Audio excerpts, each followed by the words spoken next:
아멘.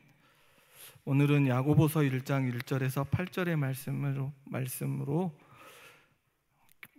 제목이 좀 길죠? 하나님께 구한 지혜는 믿음의 시련을 이겨낸다라는 제목으로 은혜를 나누고자 합니다. 야고보서와 베드로 전후서, 요한 1, 2, 3서, 또한 유다서와 같은 서신은 독자가 특정한 교회가 아니라 일반적인 교인들을 대상으로 한 것으로 공동서신 또는 일반서신이라고 부르고 있습니다. 그러면 이 공동서신의 내용은 무엇인가? 그리스도인들이 세상 가운데 어떻게 믿음을 지켜나갈 것인지를 담고 있습니다.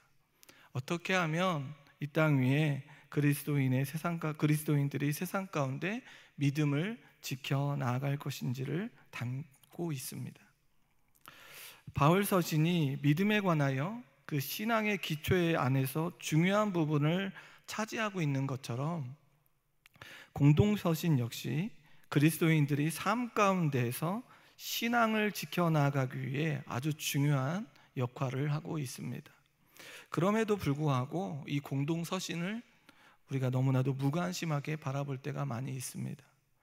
공동서신의 첫 번째 편지인 야고보서는 신약 정경들 중에서 가장 소홀하게 여겨지는 편지 중에 하나입니다.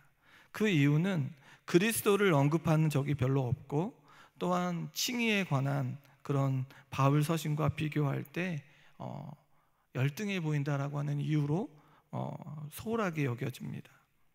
그리하여 종교개혁자 루터는 야고보서를 다 알고 계시는 것처럼 지푸라기 서신으로 절하를 하기도 합니다.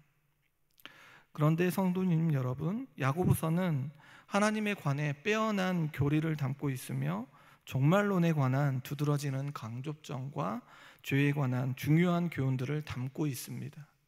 믿음을 확증하고 변증하는 내용에 관하여 실천적이고 지혜로운 내용들이 담겨 있습니다. 그래하여 그리스도인이라면 부지런히 오직 믿음, 은혜, 그리스도라고 하는 이 복음의 진리 가운데 우리가 너무나도 잘 알고 있는 이 복음의 믿음이라고 은혜라고 하는 이 진리 가운데 복음에 합당한 생활을 항상 해야 한다고, 세상 가운데 보여주어야 한다고 하는 편지가 야고보서입니다. 오늘 본문을 통하여 야고보가 인식했던 것이 무엇이었습니까? 우리가 1절을 읽어보았는데, 하나님과 주 예수 그리스도의 종된 자들로서 참된 믿음을 어떻게 지켜나가야 하는가? 우리의 노력이 아닌 완전하신 하나님의 지혜를 구하며 이리저리 흔들리지 않고 믿음의 시련을 이겨내야 한다고 야고보서는 강조하고 있습니다. 오늘 우리는 이 야고보서를 통하여 우리 역시 하나님의 말씀을 통하여, 그 지혜의 말씀을 통하여 우리가 겪고 있는 시련들이 참 많이 있습니다. 그런데 그 시련 앞에 무엇이 붙어 있습니까? 그냥 시련이 아니라 믿음으로 나아가려 할 때의 시련을 이야기합니다. 믿음의 시련을 이겨낼 수 있는 그 이유, 우리가 믿음으로 살아나갈 때 얼마나 많은 그런 시련을 당합니까? 아픔을 겪습니까? 그런데 그 시련을 야고보서는 이겨낼 수 있다라고 말하고 있는데, 그것이 무엇인가? 바로 하나님께 구하는 지혜라는 사실입니다. 오늘 이 말씀을 통하여 믿음의 시련 가운데 겪고 있는 우리의 삶의 여정 속에 하나님께 구한 지혜로 모든 것들을 이겨나가는 저와 여러 성도님들이 되시기를 주님의 이름으로 소원합니다. 본문 1절은 편지를 보낸 사람과 받는 사람이 기록되어 있습니다. 하나님과 주 예수 그리스도의 종 야고보는 흩어져 있는 12지파에게 문안한다고 기록하고 있습니다. 야고보, 또 흩어져 있는 12지파. 그럼 먼저 편지를 보낸 사람이 야고보인데, 신약 성경에 야고보라고 불리는 사람들이 4명이 존재합니다. 누가복음에 나오는 가룟 유다 아닌 다른 유다의 아버지 야고보, 예수님의 12제자 중 세베대의 아들 곧 요한의 형제 야고보, 알페오의 아들 야고보, 그리고 예수님의 동생 야고보, 모두 4명입니다. 그러면 지금 이 편지를 쓰고 있는 저자는 누구일까요? 예수님의 동생 야고보가 편지를 보낸 사람이라고 신약 학자들은 대부분의 의견이 일치하고 있습니다. 그러면 그는 누구였나? 어떤 사람이었나? 12제자들 가운데 한 사람은 아니었습니다. 또한 처음에는 예수님을 믿지 못했습니다. 그러다가 예수님께서 죽으신 후에 부활하신 예수님을 주로 믿게 됩니다. 그러면서 어떤 일을 하게 되냐면 초기 교회 내에서 유력한 지위를 얻게 되는데 예루살렘 공회의에서도 큰 영향력을 발휘합니다. 바울은 그를 부활 목격한 증인들 중 하나로 거론하기도 합니다. 또한 유대교회를 이끄는 새 기둥들 중 하나로 불렸습니다. 갈라디아서 2장 9절에 보면 또 기둥같이 여기는 야고보와 게바와 요한도 내게 주신 은혜를 알므로라고 말해주고 있습니다. 사도행전 15장에서 교회 사상 최초로 모인 예루살렘 총회의 장의 역할을 감당하기도 했던 자였습니다. 그러니까 야고보는 이 당시 초대교회에서 가장 큰 영향력을 가지고 있었던 사람으로 주 예수 그리스도를 자신의 구주로 믿음으로 고백하며 나아가는 자라는 사실을 깨닫게 됩니다. 왜냐하면 우리가 1절을 읽었죠. 하나님과 주 예수 그리스도의 종 야고보라고 기록하고 있습니다. 그러니까 예수 그리스도를 자신의 주라고 고백하고 있는 것을 보게 됩니다. 그러면서 흩어져 있는 12지파에게 편지를 썼다고 얘기를 하고 있는데 야고보서 2장 2절에 보면 회집 장소를 회당으로 언급한 것으로 보아 아주 분명하게 드러나는데 독자들이 유대의 기독교인들이었다라고 하는 것을 알게 됩니다. 우리 1절을 보면 야고보서 1장 1절에 보면 내 형제들아 영광의 주 곧 우리 주 예수 그리스도에 대한 믿음을 너희가 가졌으니 라고 기록하고 있습니다. 예수님을 주로 섬기고 따르는 유대의 기독교인들이었다는 것을 알게 됩니다. 야고보서는 이방 지역에 흩어져 거주하고 있는 유대의 기독교인들에게 보낸 편지입니다. 독자들은 스데반에 순교할 당시 박해를 피해 예루살렘을 떠난 교회의 구성원들이었던 것으로 여겨집니다. 야고보는 예루살렘의 교회의 영적 지도자였기에 합당한 영적인 권위를 가지고 이방인들 중에 흩어져 있는 자들에게 적절한 교훈을 하고자 지금 편지를 썼던 것입니다. 야고보는 흩어진 주의 백성들을 위로하고 권면하기 위해 자신을 계속해서 제가 이야기를 하는 것처럼 하나님과 주 예수 그리스도의 종 야고보라고 기록하고 있습니다. 우리가 살펴봤던 것처럼 야고보는 초대교회의 가장 중요한 역할을 감당했고 초대교회의 기둥이었습니다. 그러나 그는 자신을 드러내지 않았습니다. 자신의 직책과 영향력을 드러내고 있는 것이 아닙니다. 자신을 종이라고 여기고 있습니다. 오직 하나님과 주 예수 그리스도의 종이라고 고백하며 야고보 자신이 예수 그리스도가 자신의 주인임을 드러내고 있습니다. 야고보는 2절에서 편지를 받는 자들을 내 형제들아 라고 부릅니다.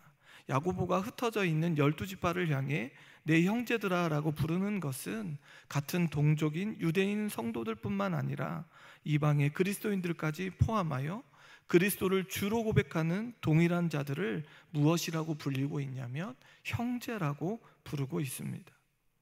그러면서 우리가 이제 살펴봐야 되는 말씀에 이해할 수 없는 내용으로 야고보가 이 형제들을 권면하고 있습니다.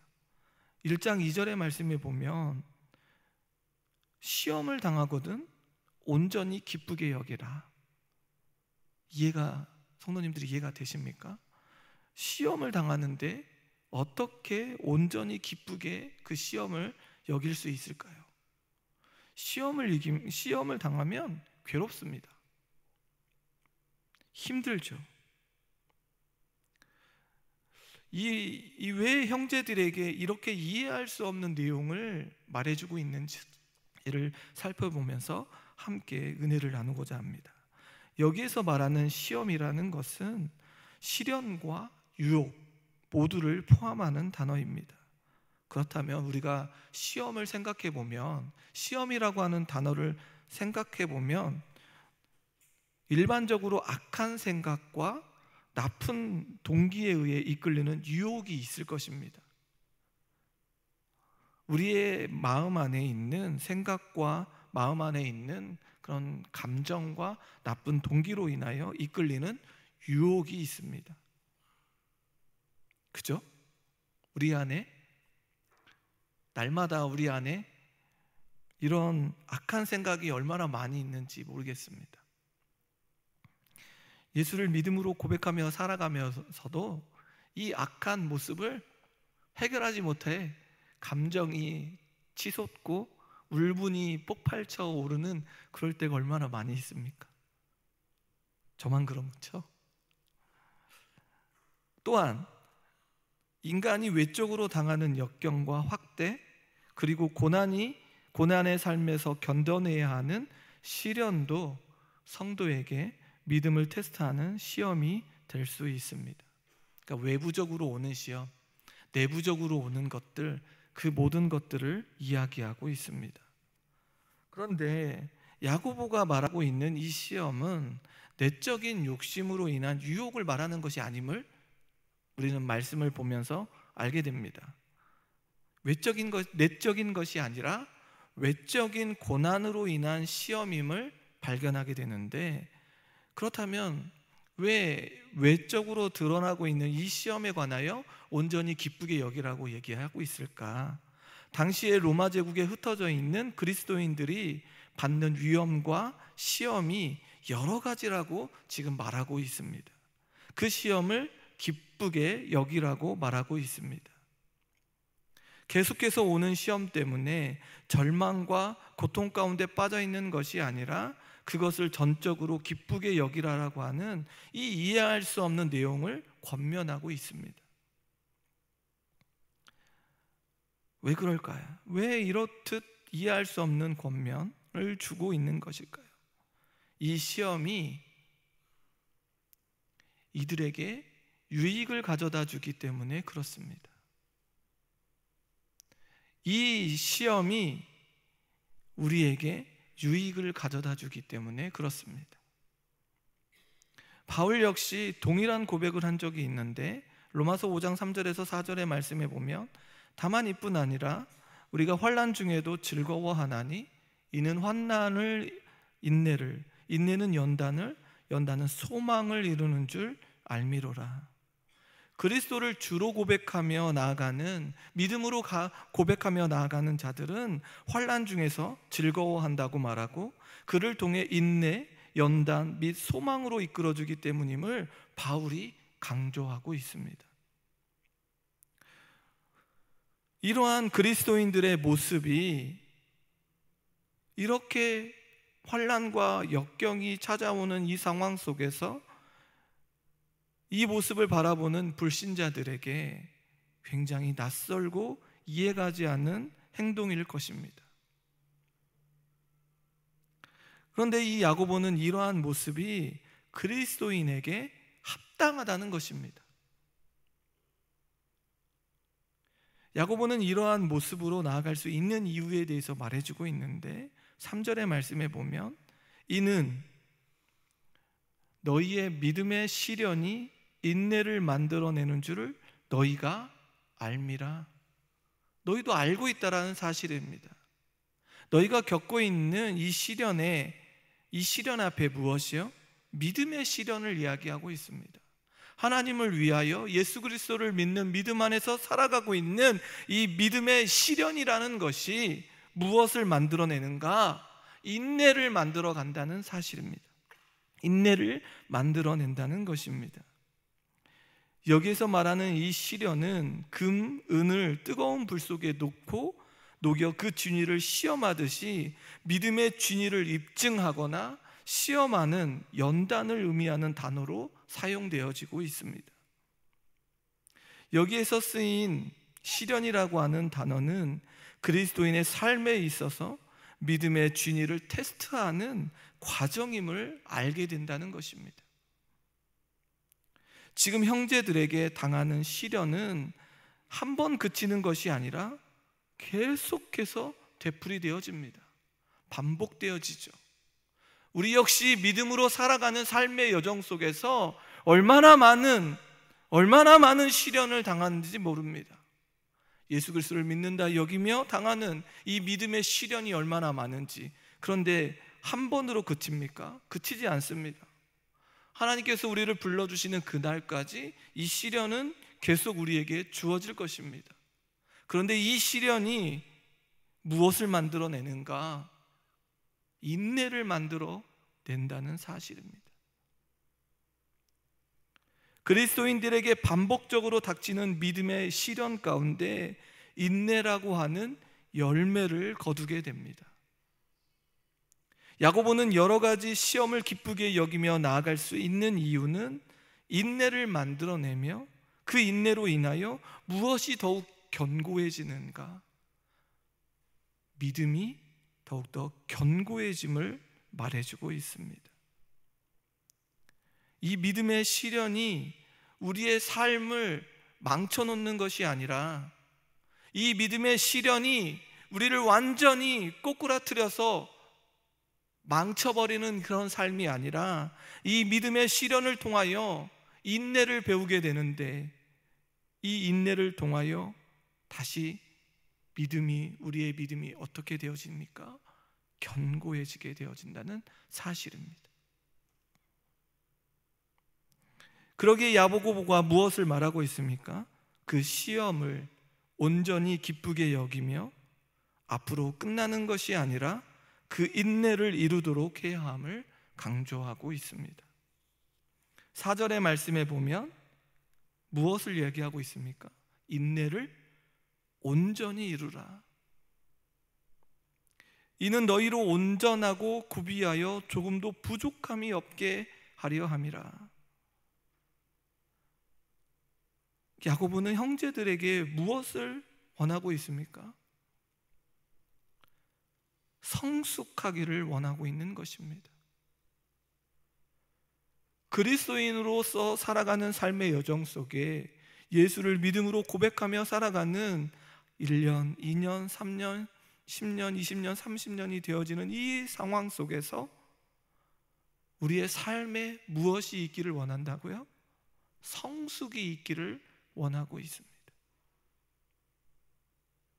인격의 완전한 성숙을 나타내는 온전하다는 말과 이 구비하다라고 하는 이 말에 부족함이 없이 모든 부분에서 완전하다는 의미를 담고 있는데, 그리스도인들의 결국은 조금도 부족함이 없게 될 것임을 강조합니다. 성도님 여러분, 우리가 어떻게 조금도 부족함이 없이 완전하게 되어질 수가 있습니까? 우리는 온전해질 수 없고 완전해질 수도 없습니다.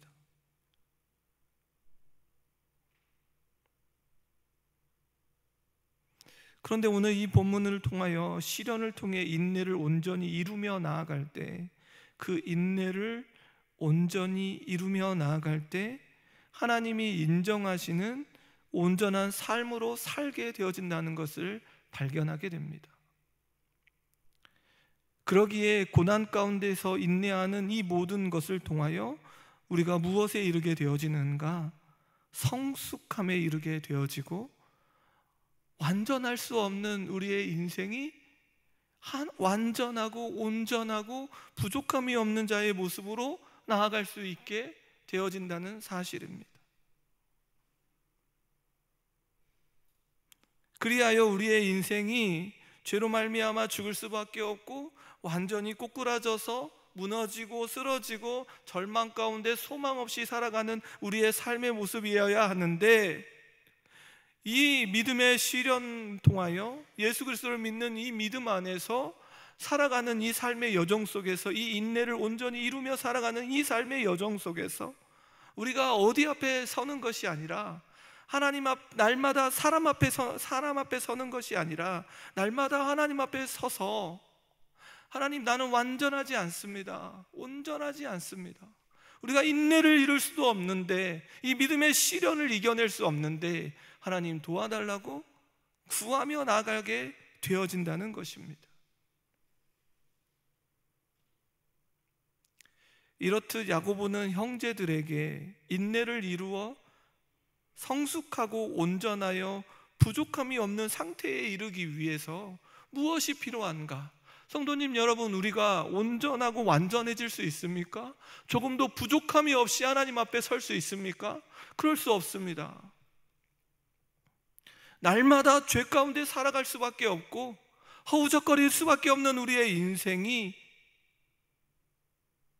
인내를 온전히 이룰 수 없는 인생으로, 온전하고 구비하여 조금도 부족함이 없는 삶으로 살아가지 못하는데, 야고보는 무엇을 이야기하고 있습니까? 그러기 위해 필요한 것이 있다. 그래서 5절의 말씀에 보니, 5절을 함께 읽어보겠습니다. 너희 중에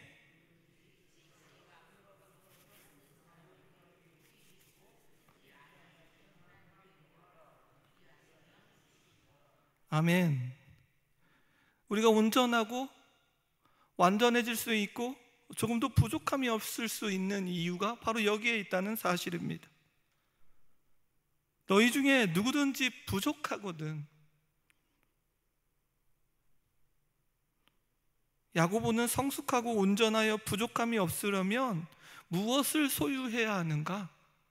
우리가 온전해지고 완전해지고 조금도 부족함이 없는 삶으로 살아나가기 위해서 야고보는 무엇을 요구하고 있냐면 온전한, 완전한 지혜를 소유해야 한다고 말하고 있습니다. 여기에서 말하는 이 지혜는 자연과 사람과의 관계에서 파악하는 능력, 그리고 다양한 문제를 해결하는 데에 필요한 지식을 나타내는 단어가 아니라는 사실입니다. 야고보가 사용하고 있는 이 지혜는 누구와의 관계에서 말하는 것입니까? 하나님과의 관계에서 지혜를 말하고 있는 것입니다. 우리가 일상 속에서 살고 있는 자연과 사람과의 관계에서 말하고자 하는 이 능력이 아니라, 우리가 정말로 완전해지고 온전해질 수 있는 이유는 이 하나님의 이 지혜, 이 하나님의 온전하신 이 지혜를 발견해야 되는데, 이 하나님의 지혜를 알기 위하여 하나님의 관계에서 말하고 있는 것을 보게 됩니다.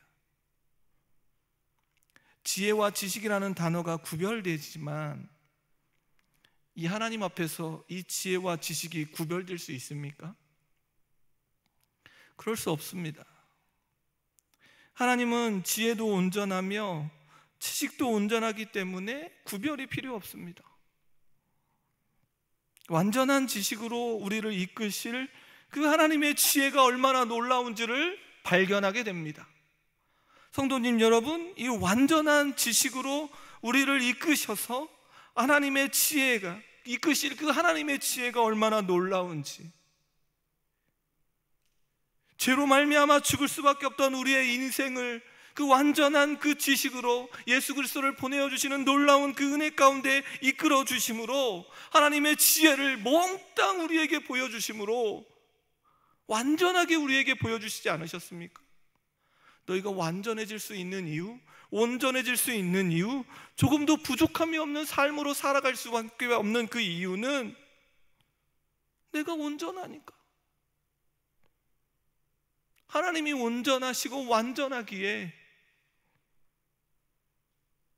그 하나님의 지혜를 구하며 나아갈 때에 우리가 그렇게 인생으로 나아갈 수 있다는 사실입니다. 그러기에 야고보는 지금 이 형제들에게 성숙하게 되고 온전하게 되려면 완전한 하나님의 지혜를 소유해야 함을 강조하고 있습니다. 그리하여 야고보서 3장 17절에 보면 그 지혜에 관련하여 위로부터 난 것으로 성결과 관용과 양순과 긍휼과 선한 열매가 가득히 담고 있는 지혜임을 말해주고 있습니다.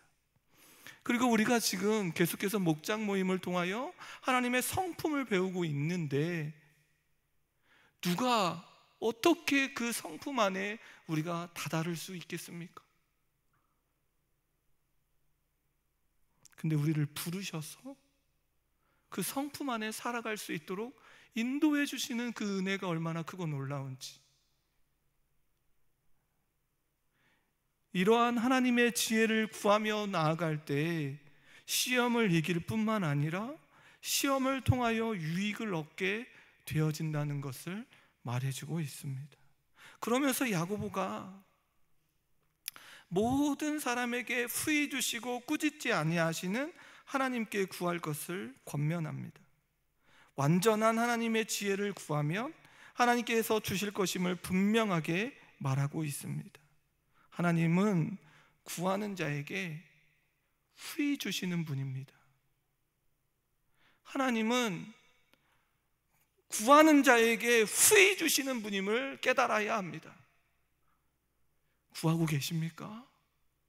후히 주시는 하나님께 나아가 그 완전한 지혜 속에 살아갈 수 있도록 구하며 달려나가고 계십니까? 우리의 자녀들이 그 지혜 가운데 살도록 구하며 나아가고 계십니까?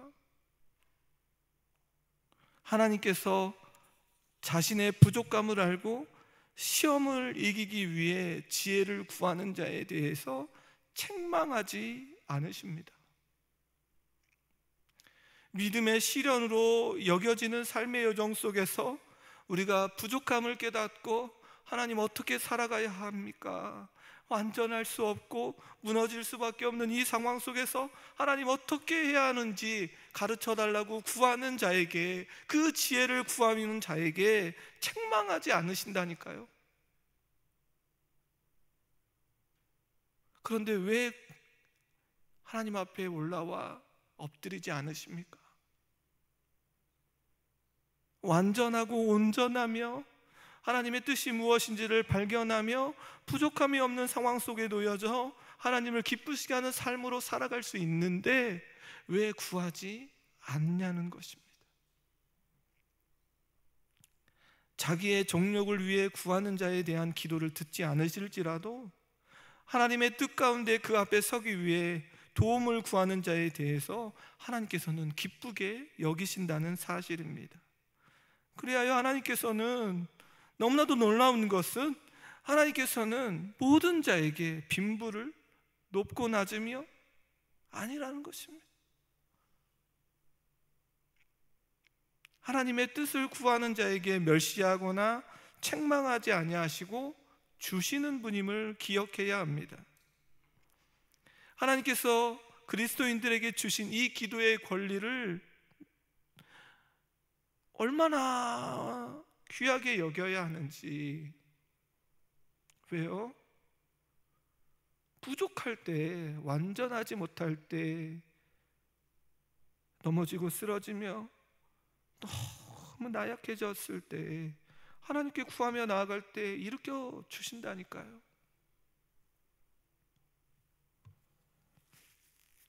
성도님 여러분, 하나님께서 그 지혜를 주시는 분임을 기억할 때 우리는 어려움 속에서 무엇을 갖게 되냐면 큰 힘과 확신을 갖게 됩니다.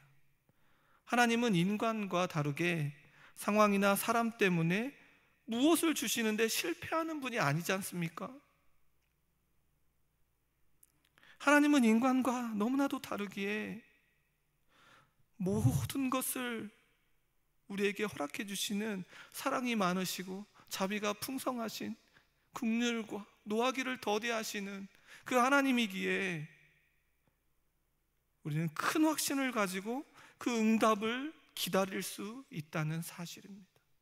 우리에게 가장 좋은 것으로 해결해 주실, 채워 주실 그 하나님을 기대하시기를 소원합니다. 야고보는 그 지혜를 구하며 나아갈 때 반드시 믿음으로 구하며 나아가야 함을 강조합니다. 예수님의 대속의 죽음을 통해 죄인들이 하나님께 나아갈 수 있는 길이 활짝 열리지 않았습니까? 이 확신을 가지고 예수님의 은혜의 사역에 근거하여 구하며 나아가야 합니다. 이러한 믿음이 없는 기도는 하나님께서 받지 않으십니다. 예수님을 믿는 믿음 안에서 의심 없이 드리는 기도만이 응답되어집니다. 야고보는 불완전한 마음으로 의심을 가지고 하나님께 기도하면 그 기도를 응답하지 않으심을 예로 들고 있는데, 마치 바람에 밀려 요동하는 바다 물결에 비유하고 있습니다. 바다 물결을 한번 생각해 보십시오. 단 한순간도 같은 모습으로 있지 않습니다. 바람의 방향과 세기에 따라서 이리저리 움직입니다. 꼭 우리들 마음 같지 않습니까? 우리들의 마음, 의심하는 자의 모습도 확정된 믿음으로 나아가지 않고 방향도 정해지지 않은 상태임을 말하고 있습니다. 야고보는 이 비유를 통하여 하나님께 간구하는 사람은 더욱 누구만 의지해야 하는가? 하나님만 의지하고 하나님만 바라보며 나아가야 한다는 사실을 드러내고 있습니다. 그리하여 야고보는 이러한 사람이 어떠하다고 말하고 있냐면 7절과 8절의 말씀에 보면, 이러한 사람은 무엇이든지 주께 얻기를 생각하지 말라, 두 마음을 품어 모든 일에 정함이 없는 자로다 라고 말하고 있습니다. 야고보는 형제들에게 하나님께 기도하며 나아갈 때 믿음으로 기도하고 두 마음을 품고 기도하면 안 된다고 말하고 있습니다. 두 마음을 품고 기도하는 사람은 하나님으로부터 응답을 기대하지 않는 자입니다. 두 마음을 품고 기도하는 자는 하나님의 능력을 의심하고 하나님께서 하나님의 약속을 지키시는 신실한 하나님을 믿지 못하는 자라는 사실입니다. 두 마음을 품는 자는 하나님께 대한 충성이 온전하지 않는 사람입니다. 그의 헌신에 관련하여 성실함으로 나아가지 않게 되어진다는 것입니다.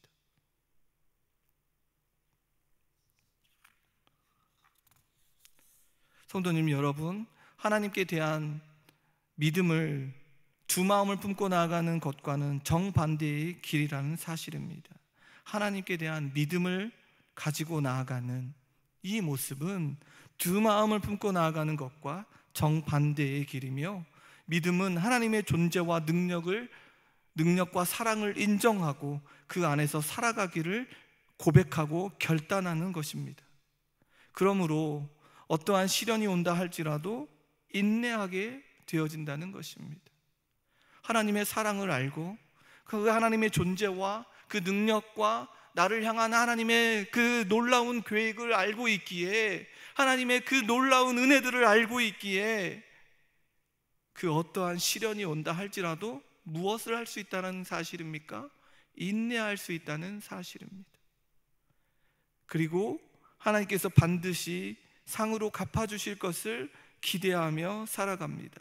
믿음의 시련을 이겨나가는 자는 하나님께서 주시는 상을 기대하게 되어진다는 것입니다. 얼마나 놀라운 일 아닙니까? 히브리서 11장 6절의 말씀에 보면, 믿음이 없이는 하나님을 기쁘시게 하지 못하나니 하나님께 나아가는 자는 반드시 그가 계시는 것과 또한 그가 자기를 찾는 자들에게 상 주시는 이심을 믿어야 할지니라. 믿음으로 살아 나아가고 계십니까? 믿음으로 하나님께서 우리에게 보여주신 사랑과 능력과 하나님의 그 존재를 고백하며 나아가십니까? 흔들리지 않으십니까? 그러한 자에게, 그 하나님을 찾는 자에게 하나님께서 상 주시는 이심을 믿음으로 고백하며 나아갈 때 우리의 인생이 기대되지 않으십니까? 우리 아이들의 삶에 기대가 되지 않습니까? 너무나도 힘겹고 버거운 여정의 삶이 아닙니까? 요즘 얼마나 힘겹고 버겁습니까? 그런데 너무나도 중요한 것은 이 모든 삶의 여정 속에서 하나님께서 함께하여 주시고 계시다는 사실, 믿음으로 살아나가기를 원하고 계시다는 이 사실을 우리는 분명하게 깨달아야 한다는 것입니다. 그리하여 우리 초동부에서도 얘기했던 이야기인데, 우리의 매일매일의 한 걸음 한 걸음의 삶이 하나님의 영광을 드러내는 삶이어야 하는데, 그럼 하나님의 영광을 위하여 살아가는 삶이 도대체 무엇인가? 이 아이들에게 너무나도 어려운 이 영광이라는 단어를 설명하기 위해 오늘 이 믿음이 없이는 하나님을 기쁘시게 하지 못한다, 하나님을 매일매일의 삶 속에 하나님을 기쁘시게 하기 위하여 살아가야 하는데, 그러면 하나님을 기쁘시게 하기 위해서 나는 어떻게 살아야 하는가? 무엇에 근거하여 살아가야 하는가? 하나님의 말씀 아니겠습니까? 하나님의 말씀을 비추어 무엇이 잘못되고 무엇이 어그러졌고 무엇이 옳은 것인지 기도하며 구하며 하나님을 기쁘시게 하는 그 삶이 하나님께 영광 돌려드리는 삶 아닙니까?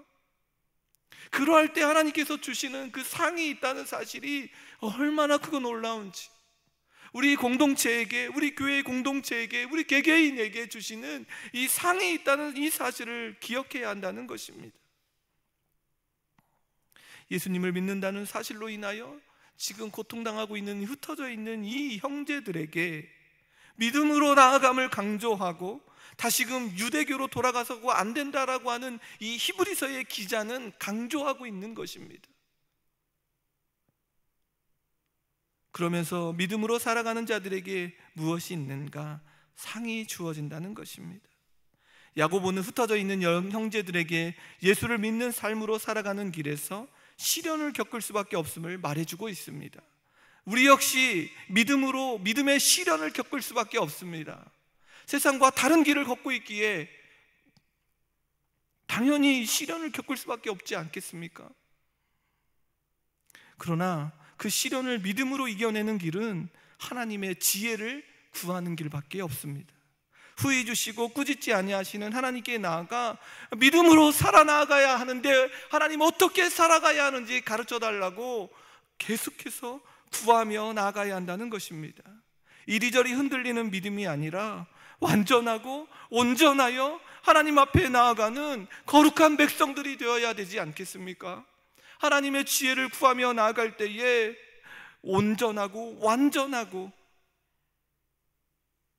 부어주시는 그 은혜 속에 살아가는 그 은혜가 얼마나 크고 놀라운지를 세상 가운데 보여주어야 되는 것 아니겠습니까? 성도님 여러분, 우리의 매일의 삶 가운데 하나님을 기쁘시게 하는 삶을 살아가야 합니다. 그러기 위해 하나님의 지혜를 구하며 나아가 견고한 믿음으로 예수 그리스도를 통하여 주시는 은혜 가운데 살아가시기를 소원합니다. 그럴 때 우리는 이 힘겹고 버거운 인생의 여정 속에서 누구를 의지하며요? 사람을 의지하고 환경을 의지하는 것이 아니라 환경 위에 사람 위에 하나님께서 모든 것들을 통치하시는 그 하나님의 역사 가운데 하나님의 신실하심을 믿고 조금도 의심하지 않고 두 마음으로 살아가는 것이 아니라 정한 마음으로 하나님만 바라보며 살아가게 되어진다는 것입니다. 우리가 오늘 이 시간 이 마음을 다시 한번 구하며 나가야 되지 않겠습니까?